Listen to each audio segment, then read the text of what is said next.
Aries, August 6 to 12. Check natin yung energies paparating sa'yo. Dahil lang guys medyo magulo dito, daming baraha. Ayusin ko lang. Kuha tayo oracle card para makuha natin ano yung overall energy for you this week. August 6 to 12. Wow! Happiness.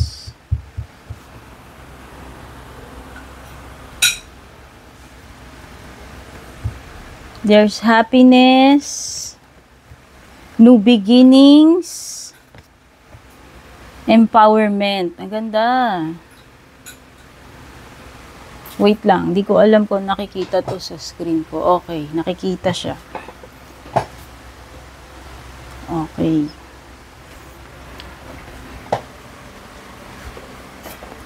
Happiness, new beginnings, and empowerment. Isa pa. Protection. Okay.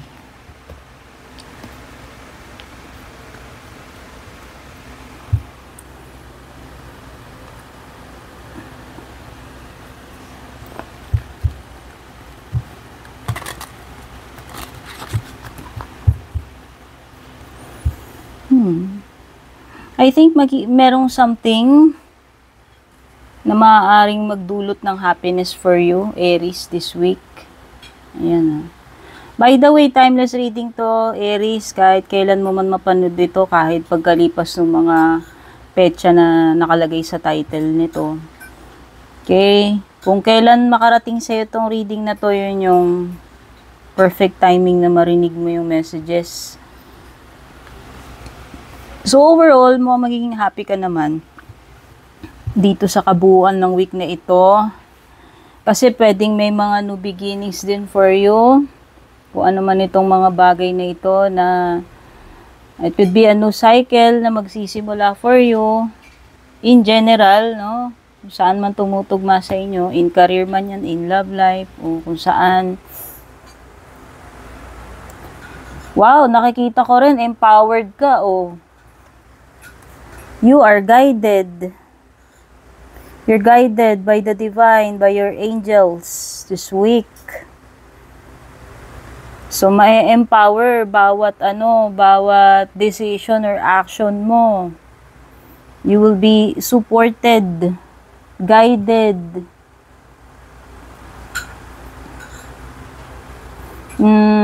Alam mo yun, yung parang amplified ba? Amplified yung yung capabilities mo. Ano pa? Protection, ayan. Pwedeng this is an indication na marireceive mo rin whatever protection na kailangan mo for this week. Kasi nga, di ba binanggit ko sa'yo dito kanina, you are supported, guided by your angels and the divine. And at the same time, ine-empower nila yung mind mo, yung decisions mo, yung actions mo, and possible yung results, no? Kung ano man yung mga gagawin mo. And at the same time, pinoprotektahan ka rin nila from negative forces or harm.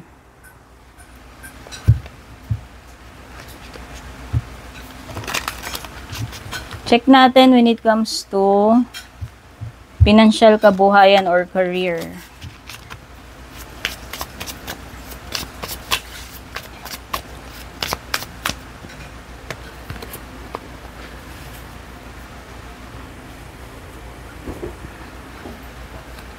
Financial kabuhayan, career, pwedeng Uy, ang ganda. Ito ay vast opportunities for you, Aries. Ito ay energy ng expansion, growth. So, yan. Pwedeng may magaganap na expansion, growth when it comes to career, finances, kabuhayan mo. Eto na yung ship na hinihintay mo. Ibig sabihin, pwedeng eto na yung big break. Eto na yung opportunity. Pagkakataon na hinihintay mo. Andyan na yung barko mo. Sasakay ka na lang. Okay? Ito yung may element din ng ng pagta-travel for some of you. Pwedeng yung expansion na magaganap sa inyo is hindi dito sa iyong kasalukuyang lugar. Pwedeng ikaw ay yung iba dito mag-a-abroad kayo or nasa ibang lugar yung ninyo. Yung swerte ninyo, success ninyo.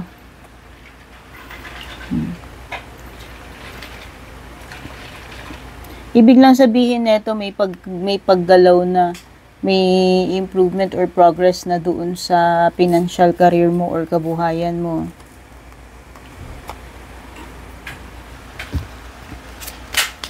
Yes, may pagali. Some of you, kailangan ninyong iwan yung family ninyo, like mag-a-abroad kayo. Kumbaga, this card to me, it feels like may mga bagay ka na isa-sacrifice for you to be able to expand, grow, mag-succeed. So, may trade-off kumbaga. Pwedeng may mga kailangan kang iwan para lang ma-achieve mo yung goal mo na yan or yung pangarap mo or success mo na yan. Check naman natin sa family. Family or home.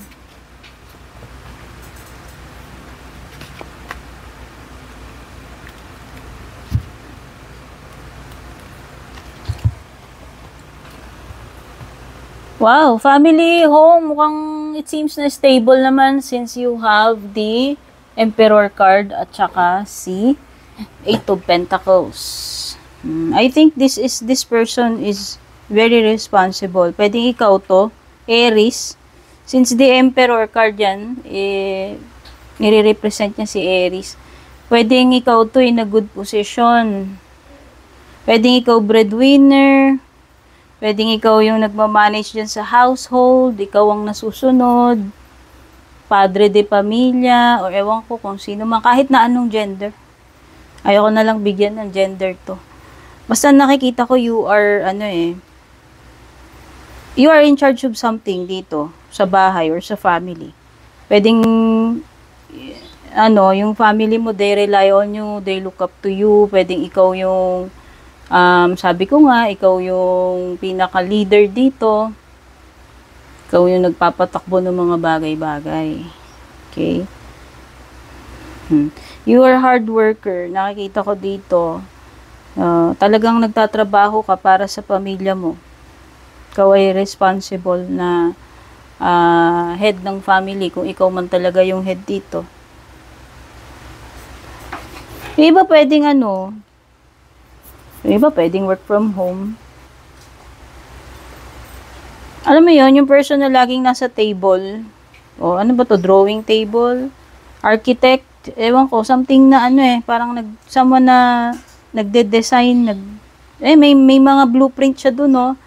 Ano to, engineer or architect, basta may something na related sa ganong profession. Nakikita ko lang mukhang stable naman ang pagdating sa household, sa family, since upright naman yung cards mo na yan, parehong maganda.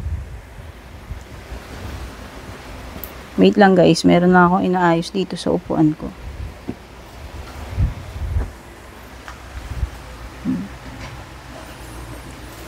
Meron ditong something na kailangan mong pagbuhusan ng attention mo this week regarding home, family. Check natin love life mo.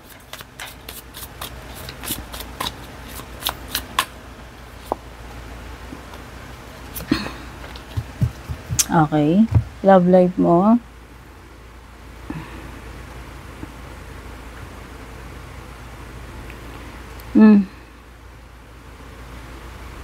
Feeling ko lang lumalala yung anxiety mo pagpo-problema mo about this person. Ayan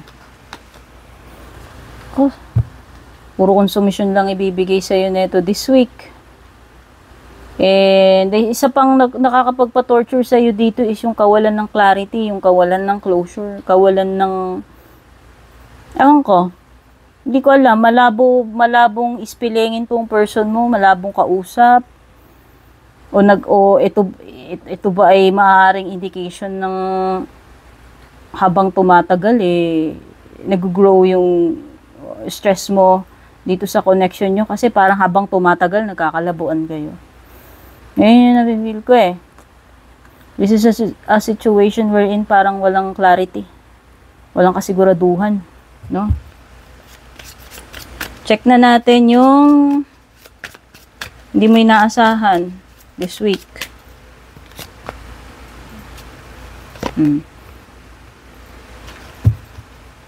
Okay, may mga challenges to overcome.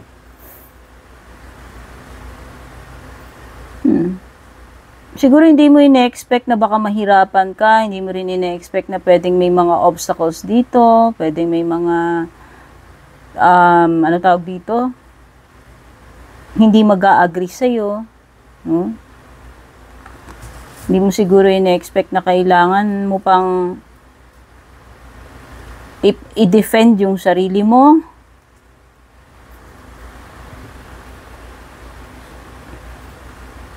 Okay, I think before matapos itong week na ito, you'll gain clarity. Kasi nakikita ko parang mas magiging, pwedeng the week will start out as complicated and then bago matapos yung week, nakikita ko na masusolve mo yung mga obstacles na yan dito. Ayan, no? Your path becomes clearer by the end of the week.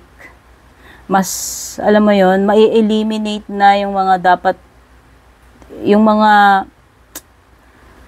conflict, yung mga pampagulo dito sa situation mo. Mai-eliminate na yon. So, nakikita ko, matatapos na yung mga complications, mas magiging simple na lang, mas magiging clearer na by the end of the week.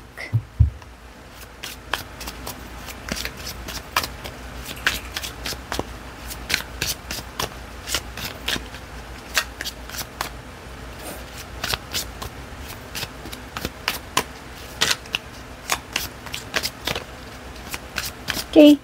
Ano yung pinaka advantage mo, blessing mo, or good stuff mo this week? Ganda. Accomplishment with the Judgment card. Nakikita ko, etong week na ito is magiging successful. By the way, diba, dun sa overall energies mo, sabi ko nga, meron ditong magiging happy ka with the outcome, the result. And sabi ko nga, you are empowered by the divine, by your angels. Okay? So, nakikita ko definitely, matatapos mo yung mga dapat mong tapusin dito. Magiging happy ka, proud, dahil nakumpleto mo yan, gaano man kalaki yan, gaano man kahirap yan. Matatapos at matatapos mo yan, and magsasucceed ka, mukhang magiging maganda yung outcome kasi ito ay achievement Okay? Or, ano yun? Something na na-unlock mo ba? Completion yun, completion. Meron kasing malaking completion dito this week. Although, nakikita ko dito, sabihin na natin with the world card na meron ditong magtatapos. Kasi nakumpleto mo na natapos mo na yan Nagawa mo na yung lahat ng dapat mo. Kumbaga, accomplish na yan. Kailangan mo nang mag-move forward sa next chapter. Although, nakikita ko with the death card reversed, pwedeng some of you, hindi lahat sa inyo, pero some of you, baka hindi ninyo pa, alam mo yun, pwedeng hindi pa kayo ready to embark on something new. Kasi nga, meron ako nakikitang new beginnings dito Okay? But, feel ko lang, whether you're ready or not, Aries, magsisimula na yung new chapter na yun, new cycle na yun. So, ito, yan, pwedeng hindi mo lang pa-feel, hindi mo pa gusto, hindi ka pa ready, pero magsisimula na yung another chapter na yun since nagkaroon na ng completion dyan. Okay? So, ano pa? Mga ibang paparating sa'yo. Carrot, diba? Opportunity or windfall. Wow, money path. Oh, hindi pa to agad-agad na yung pera, uulanin ka na ng pera. Ibig lang sabihin nito, kailangan mo pang pagtrabahuhan na mahanap yan, yung money path na yan. And once na mahanap mo yan, tuloy-tuloy na yan, magmaluwag. Okay? Yun yung parang ano eh, yun yung abundance eh, yun yung ano, yung balon. Oh, something na ano, related sa family, pwedeng disappointing or sad. May mga nakakasad talaga, ayan, no. May luha, may mga nakakalungkot about family. Check na natin. O baka sad news tungkol sa ano, kamag-anak, family member, sad event. Check na natin yung pinaka-advice sa'yo ng oracle cards, closing messages for you. O, recovery period. Ano man itong ano, magre-recover for you. It could be health, it could be anything na marireplenish. Magi-improve yung kalagayan. Maibabalik yung lakas, no? May something na marirecover, magbabalik eh. O, a year from now, may timing dito. This is a hint for you. Tandaan mo na lang yung timing card na yan. Or, it could be na yung recovery period mo, mako-complete yun within a year. Okay? Pwedeng it's already beginning to improve with the recovery card ngayong week na ito. But, it will stretch out as long as a year, no? Bago ma-fully recover kung ano man yun. Oh, just remain positive. Kung ano man itong pinagdadaanan mo or man itong mga haharapin mo, gagawin mo. Okay? So, yun yung mga messages for you, Aries.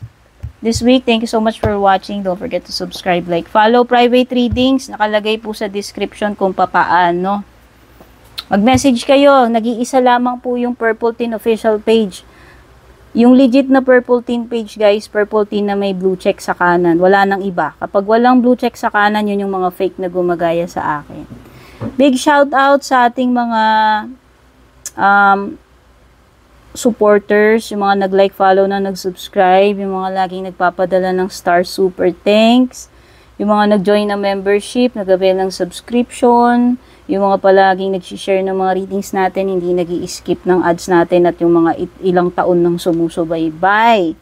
Yan, big shout out to you, Miss Yoli Soliman and Ryan Aleman.